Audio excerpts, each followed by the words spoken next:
시작? 네, 안녕하세요. 저는 김호민이고요. 오늘은 주제가 렉시컬 엔바이러먼트거든요. 이게 뭐냐면 이제 ECMA 스크립트, 우리가 얘기하는 그 5 버전이죠. 에디션 5에 기존에 있던 개념이었는데 그거를 좀 용어를 바꿔서 이게 약간 좀 달라졌어요. 달라진 게 있는데 거기에 이제 핵심인 용어죠. 그게 렉시컬 엔바이러먼트고요. 그거에 대한 얘기를 좀 하려고 해요. 이제 ECMA3가, 그러니까 이크마3가 1999년에 나왔는데 그동안에 별 발전이 없었어요. 그러니까 별 얘기가 없다가 5가 2009년에 나왔죠. 중간에 4가 있었는데 4에는 너무 급진적인 내용들을 담고 있다 보니까 이렇게 했을 경우에는 이제 하위 호환성에 문제가 있을 것 같다 해서 4가 폐기가 됐거든요. 그 4의 내용들이 완전히 다 폐기가 돼서 버려진 게 아니라 그거를 이제 점진적으로 하나씩 만들어 나가자 해서 이제 5, 6, 7까지 쭉쭉쭉쭉 나가고 있는 상태예요. 4에서 얘기했던 것들을 하면서 5가 나오면서 이제 많은 것들이 추가가 됐죠. 이런 거는 뭐 이미 많은 사람들이 공유를 해서 다들 알고 계실 거예요. 제이슨, 함수의 바인드가 아예 네이티브로 들어갔죠. 5부터. 그리고 오브젝트에 되게 많은 그런 네이티브 메서드들이 들어갔어요. 필터링 한다거나 필터하고 거기서 뭐 키를 뽑아내서 순회하고 이런 것들 많이 들어가고 프로퍼티 정의하고 것도 많이 들어가고요. 배열에 예전에는 언더스코어 같은 데서 이제 필터나 맵이나 그래서 배열의 요소들을 순회하면서 함수형 프로그래밍 기법으로 이렇게 코딩할 수 있게 그런 메서드들을 만들어서 썼었는데 5 되면서 이제 어레이의 프로토타입 속성안에 그 메서드들이 많이 들어갔죠. 그리고 데이트가 있고 유즈 스트릭트 모드 다들 아시는 걸 거고요. 이것들을 가장 많이 얘기하는데 이거 말고 이제 한 가지가 더 있어요. 좀 중요한 변화가 있었는데 얘에 대해서는 얘기를 많이 안 해요. 그 얘기를 왜 많이 안 할까 생각을 해보니까 앞에 있는 애들은 이제 개발자가 자바스크립트로 개발을 하는 사람들이 직접적으로 피부에 와닿는 그런 것들이거든요. 우리가 코딩할 때 직접 쓰는 것들, 직접 쓰면 편한 것들인데 여기 제가 얘기하려고 하는 얘는 우리하고는 크게 상관이 없어요. 우리하고는 크게 상관이 없고 직접 엔진을 구현하는 사람들이 이 스펙을 봤을 때 그런 어떤 구현하는 메커니즘이 좀 달라지는 거죠. 그래서 아마 얘기가 많이 안 나오는 것 같아요. 이 아저씨가 이제 누군지 아실 거예요. 그 브랜든 라이라고 자바스크립트를 만드신 분이죠. 얼마 전에 모질라 CTO가 됐다가 이제 CTO에서 CEO로 올라갔다가 이제 며칠 안 가서 사임을 하셨어요. 이분이 예전에 그걸 했다고 하더라고요. 음성 결혼 반대 그거에 기부를 했었는데 이게 이제 모질라의 철학과 안 맞았던 것, 모질라는 뭐 자유평등 이런 것들을 되게 중요하게 생각을 하는데 그런 과거의 전략이 좀 문제가 돼서 많은 반발이 있었고 그래서 이제 본인도 그러면 제가 물러나겠다 해서 이제 선택을 하셨어요. 지금은 뭐 하시는지 모르겠어요. 그래서 5가 나올 때 이분이 이런 메일을 주고 받았어요. 그 메일 내용을 보면 이런 게 있죠. ES5가 가면서 좀 많은 개선이 있었는데 그 중에 진정한 자기가 생각할 때 진정한 개선은 챕터 10장에 있는 내용이라고 생각을 한대요. 그리고 ES1부터 3까지는 스코프 개념을 설명하기 위해서 객체를 좀 잘못 쓰고 있었다. 이게 왜 그러냐? 그거는 언어를 10일 안에 만들었잖아요. 자바스크립트를 처음에 만들 때 10일 안에 빨리 만들어야 되다 보니까 적은 객체를 가지고 많은 것들을 표현을 해야 했었어요. 그래서 이게 좀 약간 난해한 부분들이 좀 있었는데 그게 자기가 의도했던 그런 건 아니고 버그였다는 거죠. 급하게 만들다 보니까 그거를 이제 ES5에서 개선하면서 많은 것들이 바뀌었어요. 5 이전에 이제 그 객체입니다. 좀 가장 잘못 사용하고 있다고 해야 되나, 남용되어 있다고 해야 되나, 그 객체가 그 개념 중에 하나가 이제 변수 객체였거든요. 베리어블 오브젝트. 이게 이제 렉시컬 엔바이러먼트로 넘어져서 바뀌었어요. 챕터 10. 저희가 챕터 10부터 살펴볼게요. 챕터 10이 뭘 얘기하냐? 챕터 10이 예전에 제가 발표 한번 했었는데 익스큐션 콘텍스트, 그러니까 실행 콘텍스트를 설명하고 있는 장이거든요. 실행 콘텍스트가 뭐냐? 이 CMS 스크립트 코드를 실행하는 환경. 이 CMS 스크립트, 그러니까 자바스크립트 코드가 어떤 실행되기 위해서는 어떤 환경이 필요한데 그게 익스큐션 콘텍스트인 거예요. 그 안에서 이제 자바스크립트가 돌아가는 거거든요. 모든 여기 보면 이제 이건 자바스크립트 코드가 모든 자바스크립트 코드를 실행하기 위해서는 실행 콘텍스트가 필요해요. 모든 스크립트 코드는 이제 실행 콘텍스트 안에서 돌아가는 거예요. 그리고 코드를 만나면 실행 콘텍스트를 만드는데 실행 콘텍스트는 하나만 존재하는 게 아니라 생길 때마다 이제 하나씩 위에 쌓여요. 그래서 스펙에서는 논리적으로 스택의 형태를 구성한다고 얘기를 하고 있어요. 물리적으로, 그러니까 실제 엔진에서 스택으로 구현했는지 뭘로 구현했는지 우리는 몰라요. 근데 그냥 개념적으로 스택으로 생각하면 된다. 그래서 하나가 쌓이고 그 위에 하나가 쌓이고 하나 쌓이고 이런 식으로 하나씩 쌓이고 가장 위에 있는 애가 현재 실행 중인 콘텍스트인 거고요. 실행이 종료되면 이제 이렇게 하나씩 사라지는. 근데 이런 의문을 품을 수 있잖아요. 아, 그러면은 그 자바스크립트 뭐 파일을 하나 딱 모드했는데 거기 안에 무수히 많은 스크립트 코드가 있을 텐데 그러면은 뭐를 기준으로 실행 콘텍스트를 만들고 뭐 코드가 10,000줄짜리여도 콘텍스트를 하나 만드는 건지 뭐 이런 것들이 의문일 수 있잖아요. 그 콘텍스트를 만드는 단위가 있어요. 그게 executable 코드, 실행 코드라고 해서 코드를 구분짓는 기준이 있어요. 그래서 스크립트 엔진이 자바스크립트 코드를 만나면 걔를 평가를 해요. 평가를 해서 글로벌 코드, 함수 코드, 이발 코드로 각각을 분리하죠. 글로벌 코드는 이제 엔진이 스크립트를 만나면 가장 처음에 만드는 생성하는, 그러니까 전체 소스를 로딩했을 때 그 전체를 이제 코드로 분류를 하고요. 거기서 함수들을 제껴요. 함수들을 제끼고 함수들은 이제 따로 함수 코드로 분류를 하고요. 이발 구문을 만나면 이발 코드라고 해서 따로 만나죠. 이렇게 코드를 구분해 놓은 이유는 코드를 덩어리로 구분을 해서 실행 콘텍스트를 만들기 위함도 있지만 그 각각의 코드의 성격에 따라서 실행 콘텍스트를 초기화하는 과정이 달라지거든요. 그것 때문에 구분을 해놓은 거예요. 각각에 따라서 콘텍스트를 만드는 과정들이 달라지는 거죠. 그래서 익스큐션 콘텍스트가, 그러니까 실행 콘텍스트가 어떻게 생겼냐 이걸 놓고 제가 이거 수도 코드로 표현해 보면 가상 코드죠. 실제 모양이 이렇게 생긴 건 아니고요. 그 안에는 세 가지 요소가 있어요. 렉시컬 엔바이러먼트, 베리어블 엔바이러먼트, 디스바인딩. 이거 다 이제 앞으로 설명을 할 건데 여기서 보면 렉시컬 엔바이러먼트나 베리어블 엔바이러먼트나 얘네들의 타입이 렉시컬 엔바이러먼트거든요. 스펙에서 뭐라고 설명을 하고 있냐면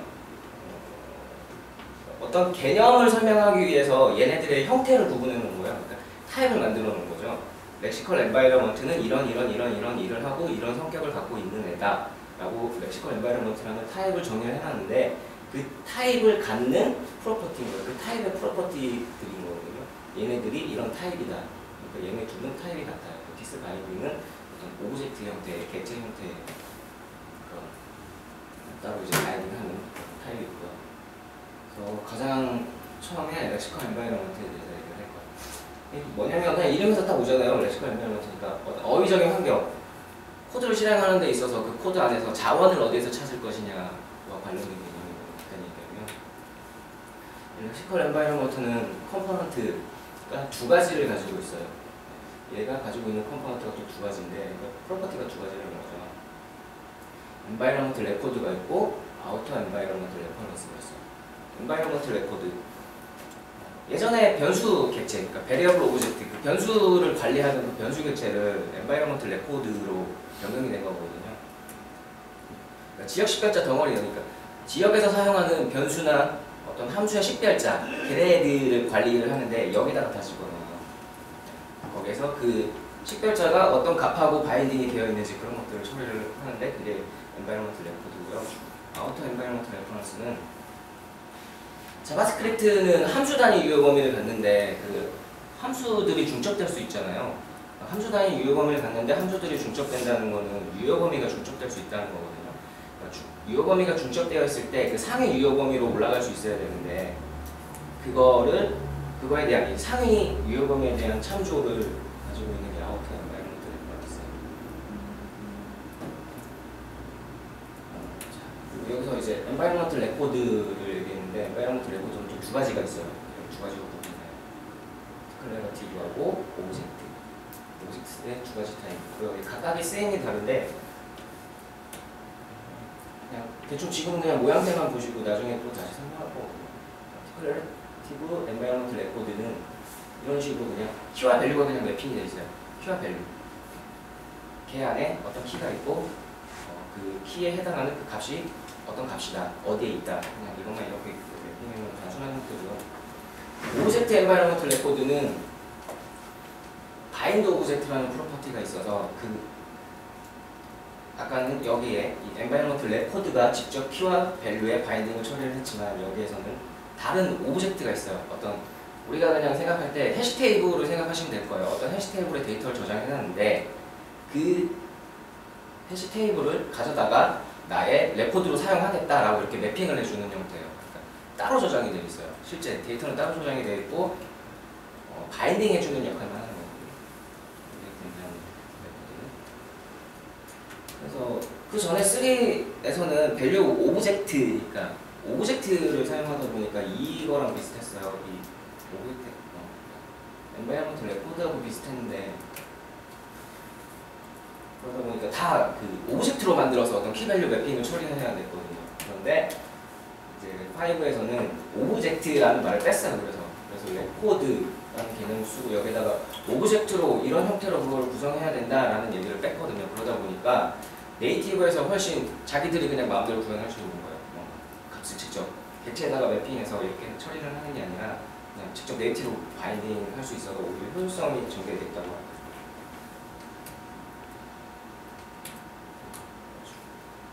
그러면 이제 컨텍스트를 어떤 식으로 초기화하는지 그 안에 값이 어떻게 들어가고 그리고 디스 값이 어떻게 결정이 나고 그리고 그 안에서 식별자들의 값과 매핑을 어떤 식으로 처리를 해서 뭐 호스팅이나 이런 것들이 일어나는지 그거를 살펴볼게요.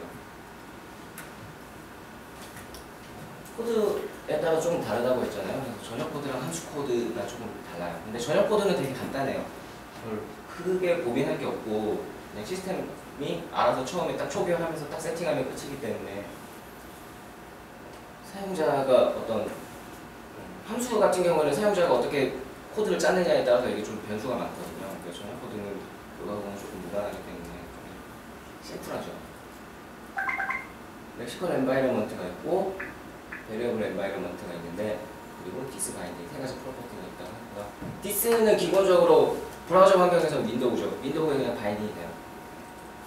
그래서 전역에서 디스 닷 하면은 여기서 윈도우 그 객체 바로 바꿔놓을 수 있거든요. 그 다음에 렉시컬 엔바이러먼트, 베리어블 엔바이러먼트 처리하는데 글로벌 엔바이러먼트라고 보니까 전역 환경을 만들어요. 전역 환경을 만들고 거기에 아까 우리가 얘기했던 오브젝트 엔바이러먼트 레코드를 만들면서 바인딩을 하는데 어떤 객체에 바인딩을 하는데 그 바인딩을 윈도우에다 해요. 윈도우. 그러니까 변수를 윈도우에서 찾는 거예요.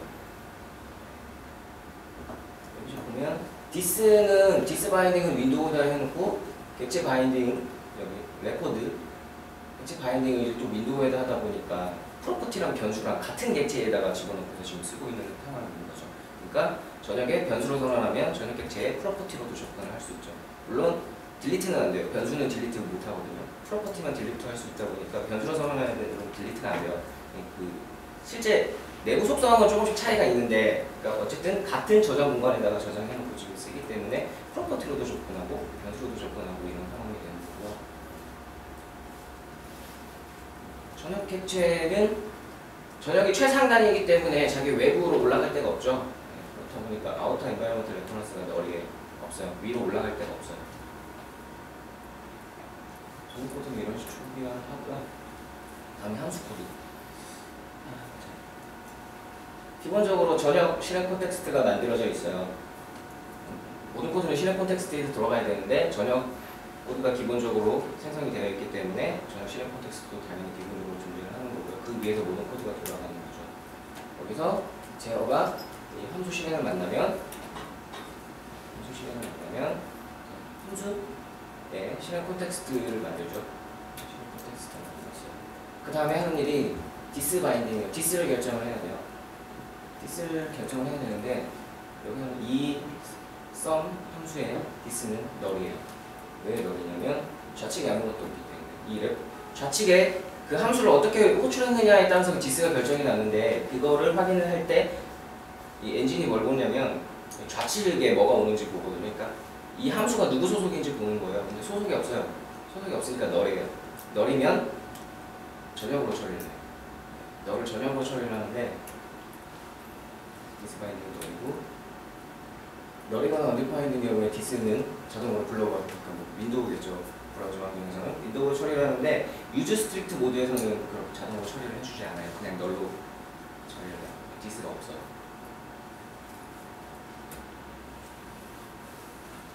만약에 좌측에 푸.썸 이런 식으로 함수를 호출했다. 좌측을 확인해서 디스가 있는 푸에다가 걸겠죠.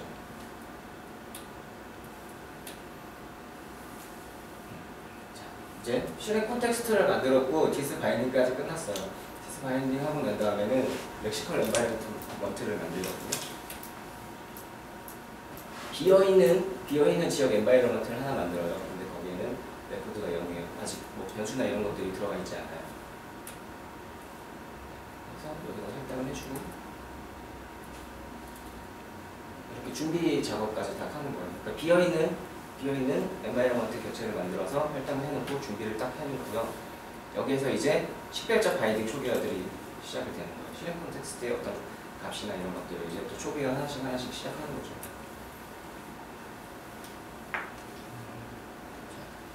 그 함수가 가장 먼저 뭘 하느냐, 엔바이런먼트 레코드에 뭔가 값을 이제 지역 변수 덩어리라고 그랬잖아요. 거기다가 넣어야 돼요. 지역 변수도 챙겨서 넣는데 제일 먼저 하는 게 매개 변수, 함수 매개 변수를 넣어요. 이미 값이 여기서 다 전달되고 있기 때문에 식별자가 값을 하나씩 넣고요. 다음에 하는 게 함수 선언. 함수 선언을 넣어요. 함수 레퍼런스, 함수 객체 레퍼런스였죠. 여기서 이제 호스팅이 일어나는 거거든요. 아직 코드는 실행한 단계가 아니에요. 코드 실행 준비만 하는 단계인데, 준비 단계에서 식별자들, 함수 선언의 식별자를 잡아다가 변수 객체 역할을 하는 거죠. 그러니까 레코드에다가 껴넣잖아요. 레코드에 껴넣다 보니까 여기에 지금 들어가 있으면 얘네들은 호출을 할 수 있는 상태인 거거든요. 그래서 이게 호스팅이 일어나는 거예요. 지금 코드는 실행이 안 되는데 여기 해석하는 단계에서 이미 얘가 들어가 있기 때문에, 여기 만약에 이 부분에서 프린트 리절트를 호출을 하면 그 함수를 호출할 수 있잖아요. 선언 이전에 호출할 수 있는 이유가 그렇기 때문이거든요. 그리고 그 다음에 함수 선언을 끌어올렸고, 그 다음에 하는 게 아규먼트. 함수의 매개 변수들을 어떤 유사 배열 형태로 가지고 있는 객체인 거잖아요. 아규먼트 객체를 다음에 넣고요. 그 다음에 하는 게 변수 선언. 함수 선언 다음에 이제 변수 선언을 또 끌어올려요. 그래서 식별자들을 등록하는데 이때는 값이 없어요. 얘네들은 아직 해석해서 실행한 게 아니기 때문에 그냥 식별자만 갖다 넣는 거예요. 얘도 이제 상단으로 끌어올려진 거죠. 네, 여기서 또 호이스팅이 일어나는 거예요. 호이스팅이 이것 때문에 일어나는 거예요. 아까 하던 얘기인데, 여기에서 콘솔 로그 바를 추가했을 때 이 함수죠. 이 식별자에다가 지금 함수를 선언했지만 얘는 함수 선언식이 아니라 함수 표현식이죠. 그러니까 변수에다가 함수를 할당하는 거잖아요. 그러니까 나중에 해석돼요. 네, 그래서 지금 반은 언디파인드죠. 이 상황에서 반을 호출하면 이제 언디파인드가 떨어지는. 근데 프린트 리절트를 호출했으면 나오겠죠.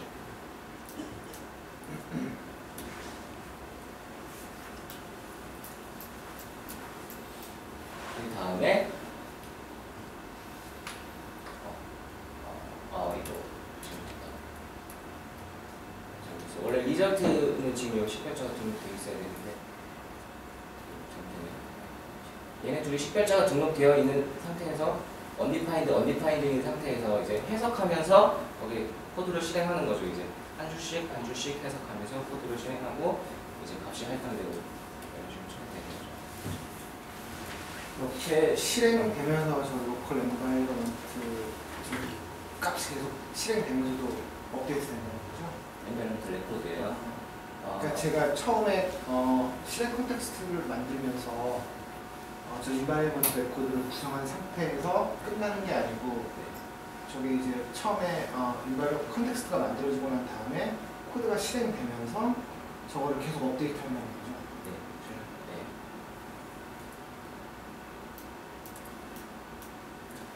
네, 이제 10별자 처리거죠. 이런 거죠.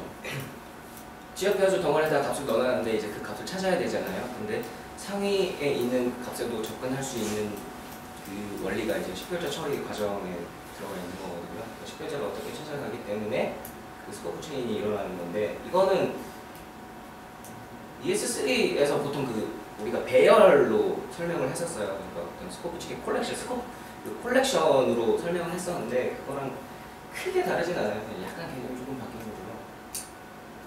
그게 뭐냐면 엔바이러먼트가 생겼기 때문에 그게 좀 바뀐 건데 다르진 않아요. 스펙에서 이렇게 얘기하거든요. 아까 얘기했던 아우터 엔바이러먼트 레퍼런스를 사용하니 중첩된 어떤 어휘 환경, 렉시컬 엔바이러먼트 환경을 그리기 위해서 아우터 엔바이러먼트 레퍼런스를 사용하고 있다. 그러니까 어떻게 얘를 쓰냐? 이 함수를 실행했어요. 지금 다 즉시 실행 함수 안에 함수가 중첩되어 있는 상태에서 얘를 실행하면 전역 실행 콘텍스트에서 후 함수의 실행 콘텍스트가 있을 거고 그 위에 반의 실행 콘텍스트가 있을 거고 지금 여기를 실행하겠죠. 지금 가장 상단에 있는 얘를 실행하는 상태에서 우리가 수도코드로 걸어보면 이렇게 그려볼 수 있어요. 쭉쭉쭉 그런 상태죠. 여기에서 우리가 A를 찾는다. A를 찾아가는 과정인 거죠. 처음에는 자기 거 뒤지겠죠. 자기 거. 과함수니까 과에 EC에 가서 엔바이러먼트 레코드를 뒤져요. 뒤졌는데 없어요. C밖에 없죠. 그러니까 없으니까 그러면 아우터 엔바이러먼트 레퍼런스로 가서 나 다음으로 갈래요. 그러면 얘가 얘를 가리키고 있죠. 푸니시. 그래서 이렇게 하나씩 올라가면서 계속 뒤지는 거예요. 뒤지다가 이제 여기서 발견을 하죠. 그래서 발견하면 이제 그 값을 가지고 오는 거예요. 이런 식으로 스코프 체인이 일어나는 거고. 그다음에 클로저가 어떻게 생기냐? 클로저의 정의에 대해서는 되게 말이 많은데 그냥 한 줄로 표현하려고 하다 보니까 저희가 뭐라고 그러냐면 자유변수를 간직한 코드 블럭이라고 했는데 자바스크립트에서 코드 블럭은 결국 함수 코드는 블럭 단위 유형이 있는데 함수 블럭이라고 코드 블럭이라고 얘기해요. 자유변수라는 게 자기 유효범위 밖에 있는 값이거든요. 내가 접근할 수 있는데 그 값이 유효범위 밖에 있으면 걔를 자유변수라고 해요. 그러니까 유효범위 밖에 있는 값에 대한 참조를 간직하고 있는 코드 블럭 클로저라고 하고요. 그게 어떻게 생기냐? 그러면 대단한 얘기가 아니고 함수 객체 자바스크립트는 모든 걸 객체로 표현해요. 그러니까 객체 지향 언어냐 객체 기반 언어냐 하고 좀 말이 많은데 객체 기반 언어라고 얘기를 하는 사람이 더 많거든요. 이게 객체 지향 언어에서 요구하는 몇 가지 스펙들이 지원을 못해요. 얘가 그러다 보니까 그냥 모든 걸 객체로 표현을 하는데 그거를 객체 지향보다는 객체 기반 언어다라고 얘기를 하더라고요. 그러다 보니까 얘도 함수 자체도 객체를 표현하는데 함수를 실행하기 위해서는 함수 객체를 만들거든요. 내부적으로. 그 만들 때 그 안에 스쿠프라는 내부 프로퍼티가 있어요. 이 CMA 스펙에서 우리가 접근할 수 없는 그 내부 프로퍼티들을 이런 식으로 표현을 해요. 이렇게 꺽쇠 두 개가 안에 그 프로퍼티 내용을 적고 이렇게 표현하는데 그 안에 스쿠프라는 성성이 있어요. 얘는 뭘 하냐면 함수를 실행할 때 그 함수가 어떤 환경에서 실행이 될 거냐에 대한 정보들을 담고 있어요. 그 환경이라고 하면 우리가 아까 얘기했던 렉시컬 엔바이러먼트 걔를 담고 있어요. 걔를 미리 저장을 해놓는 거죠. 걔는 언제 만드냐면 함수 객체를 생성을 할 때 썸 함수가 실행이 됐다고 하면 지금 제가 예제 코드 넣는 건데 함수 안에 함수가 있고 그 함수를 반환하는 거예요. 근데 보면 이 함수를 딱 반환했을 때 반환했어도 이 함수는 리저트에 접근할 수 있겠죠. 그게 어떻게 생기냐면 함수가 실행됐기 때문에 여기서 썸 함수를 실행했기 때문에 썸 함수의 실행 콘텍스트는 이렇게 구성이 되는 상태입니다. 뜻은 바인딩이 되어있지 않고 전역에서 실행되었기 때문에 아우터 엔바이러먼트 레퍼런스가 이거 제가 잘못 적었네요. 글로벌을 참조를 해요. 그리고 이렇게 각각 값이 들어가 있는 상태에서 코드를 실행하는데 이제 해석하고 얘를 포이스팅 할 거잖아요. 함수 선언이니까 함수 선언을 끌어올릴 건데 끌어올릴 때 함수 식별자를 넣을 거고 얘가 어떤 함수를 참조해야 되는데 그러기 위해서 함수 객체를 만들어야 되거든요. 함수 객체가 어딘가에 메모리에 있어야 돼요. 함수 객체를 만들 때 스코프 속성에다가 값을 넣어요. 함수 객체를 만들면서 스코프 속성을 만들고 여기다가 지금 실행하고 있는 그 함수를 만드는 익스큐션 실행 콘텍스트의 렉시컬 엔바이러먼트를 저장을 해요. 이렇게 되면 어떻게 되냐면 이렇게 저장을 해놨다가 저장을 해놓은 상태잖아요. 그래서 함수를 반환했어요. 함수 객체가 얘를 간직을 하고 있어요. 들어갔죠. 그러면 이제 여기서 썸 함수가 종료됐잖아요. 썸 함수가 종료되면 이 실행 콘텍스트는 사라질 거거든요. 실행 콘텍스트가 사라지면서 렉시컬 엔바이러먼트도 사라져야 되는데 참조가 몰려있으니까 얘를 참조하고 있다 보니까 얘가 사라지지 않고 남아있는 거죠. 그래서 살아있는 거예요. 그래서 이 상태에서 프린트 리절트 펑션 함수를 실행하면 이 함수의 프린트 리절트 함수의 실행 콘텍스트를 또 만들 거잖아요. 실행 콘텍스트를 만들면서 아우터 엔바이러먼트 레퍼런스에다가 그 스코프에 있는 속성을 갖다가 저장을 해요. 그래서 얘 안에서 값을 찾으러 갔는데 없잖아요. 그러면은 여기로 가서 이제 그 엔바이러먼트를 타고 들어가는 거죠. 그러면 그렇게 생기는 것도. 근데 우리가 앞에서 얘기하다가 아까 의아하게 생각하시는 분이 될지 모르겠는데 베리어블 엔바이러먼트라는 게 또 있어요. 렉시컬 엔바이러먼트 쌍둥이. 이게 좀 앞에서 설명해서 여기 나오는 이것 때문에 좀 헷갈리는데 렉시컬 엔바이러먼트랑 이 프로퍼티명이 또 렉시컬 엔바이러먼트라서 이게 좀 헷갈리는데 얘는 타입이고 얘는 어떤 프로퍼티 속성의 이름이에요. 속성의 이름이고요. 얘 타입은 똑같은데 이름이 다른 얘가 하나 더 있어요. 베리어블 엔바이러먼트라고 얘가 하나가 더 있어요. 그러니까 왜 똑같은 타입에 얘네가 두 개가 있느냐를 이제 설명을 할 건데 스펙에 이렇게 나와 있거든요. 렉시컬 엔바이러먼트랑 베리어블 엔바이러먼트랑 항상 렉시컬 엔바이러먼트다. 그리고 얘네는 항상 같은데 처음에는 얘네 둘의 값이 같아요. 그러니까 아까 위에서 막 이런 거 설명했잖아요. 그래서 뭐 렉시컬 엔바이러먼트 만들고 레코드에 뭐 값을 넣고 이런 과정을 설명을 했는데 그걸 다 하고 난 다음에 렉시컬 엔바이러먼트랑 베리어블 엔바이러먼트랑 복사를 해요. 같은 애 값을 갖다가 또 두 개를 이렇게 만들어요. 두 개 만들어서 보관을 하는데 그래서 항상 렉시컬 엔바이러먼트고 근데 두 개를 만드는데 두 개가 뭐가 다르냐 그러면은 베리어블 엔바이러먼트는 바뀌지 않아요. 바뀌지 않는데 렉시컬 엔바이러먼트는 바뀔 수가 있어요. 왜 이렇게 만들었죠? 왜 똑같은 거를 만들어 놓고 뭐 하나는 바뀌고 하나는 안 바뀌냐 눈치채신 분들도 있는데 동적으로 변경을 했다가 다시 돌아와야 되는 경우가 있거든요. 스코프 예전에 같은 경우에는 그 변수 객체를 스코프 체인 콜렉션으로 만들어 놓고 그 가장 앞에다 쑤셔 넣거나 이런 식으로 처리를 했었는데 지금은 그냥 사본을 하나 만들어 놓고 캐시죠, 캐시. 사본을 하나 만들어서 캐시하고 있다가 얘를 갖고서 막 바꿨다가 나중에 그 작업이 끝나면 다시 원래대로 돌려줄 때 얘를 갖다가 쓰는 거예요. 그런 경우가 어떤 경우가 있냐 했을 때 많진 않아요. 실제 스크립트에서 그 경우가 그렇게 많진 않은데 가장 대표적인 게 이제 위드 쓸 때는 유효 범위 확장이 일어나거든요. 이렇게 해서 이 코드는 있는데 지금 전역 콘텍스트 안에서 얘가 돌아가는 거잖아요. 전역 콘텍스트 디스바인드는 너이고 렉시컬 엔바이러먼트 베리어블 엔바이러먼트가 있는데 얘네들은 같죠. 전역 엔바이러먼트가 있고요. 얘네 둘이 같은 값을 지금 바라보고 있는 상태에서 위드를 만나면 새로운 엔바이러먼트를 만들어요. 새로운 환경을 만들어요. 새로운 환경을 만들고 거기다가 여기에 이 위드 안에 들어가 있는 그 객체를 가져다가 바인딩 오브젝트로 넣어요. 그러면 값을 찾을 때 이 바인딩 오브젝트에서 찾아오겠죠. 제일 처음에 여기로 가겠죠. 바인딩 오브젝트. 그래서 가야 되기 때문에 이렇게 바인딩 오브젝트를 만들어 놓고 얘의 아우터 엔바이러먼트 레퍼런스는 전역을 바라보는 거고 전역을 바라보는 해놓고 지금 이 두 개의 값이 같은 상태에서 하나의 변경을 바꿔버려요. 렉시컬 엔바이러먼트는 바뀔 수 있다고 했잖아요. 바꿔버리죠. 이렇게 바뀌면 어떤 현상이 생기냐면 아까 식별자 처리를 할 때 값을 찾으러 갈 때 렉시컬 엔바이러먼트를 쓰거든요. 베리어블 엔바이러먼트가 아니라 여기로 가는 거죠. 여기로 가서 가보니까 뉴 엔바이러먼트.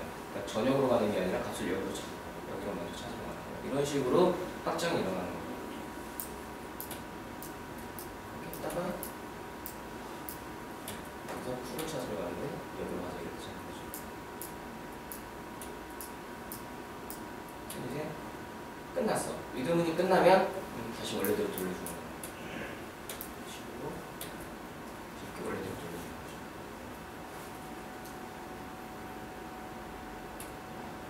여기까지고 참조한 것들 이런 것들 좀 참조하고 이게 개념적인 거라서 개념적인 걸 어떻게 그림으로 그리려는데 피트로 그리려니까